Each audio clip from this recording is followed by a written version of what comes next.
one of the big problems that police departments are faced with is that when a case receives a certain amount of public publicity, notoriety, you get a lot of people who imagine themselves to be psychic and are calling the police and offering tips that don't pan out. Yes, I mean, that's true. I mean, so the police, how do you know which is the peanut butter and which is not when it comes off the fan? So it's difficult for them to be able to evaluate it, which is why I was told by another FBI special agent that he said, what we learn is you cultivate relationships with certain people, like Noreen Rainier, that can reliably produce this data. I myself have a master's degree in criminology, so I took a big interest in this and worked with a psychic in California named Kathleen Ray, who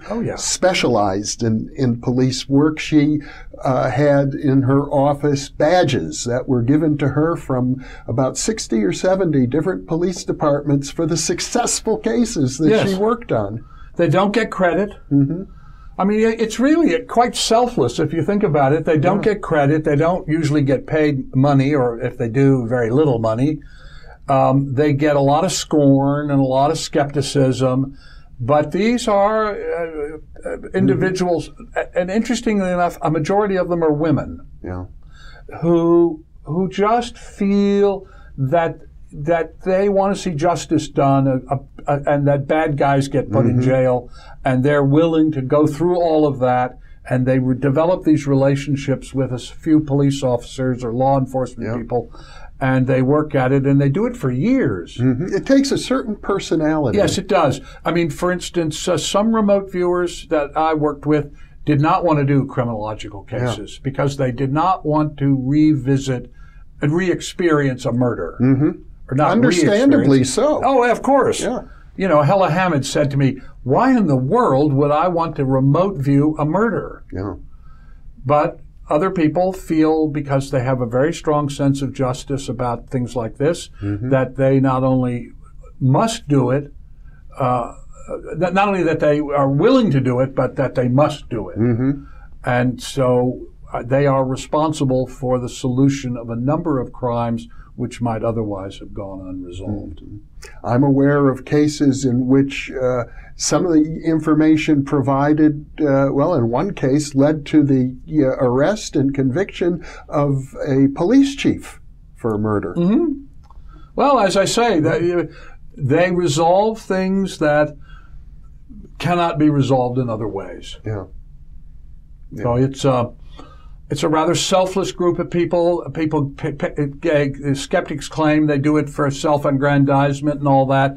But my experience has been that these are individuals who are mostly profoundly motivated by a need to see justice done in horrible events. Well, it seems to me that for police departments and law enforcement agencies that are interested in pursuing this, it's good to have on staff somebody who has some expertise in doing projects of this sort, or to be able to work with a serious research organization such as the one you were running. Yes, I mean we didn't do dozens of them, but we did a number of these. We did a bomber, we did several murders, all of which we were able to resolve, and that would not otherwise have gotten resolved. But from a research point of view, it's not as satisfying as doing the archaeological work, because you don't get the meticulous kind of feedback, because the police are so overworked that by the time they solve this one, they're on to the next one. And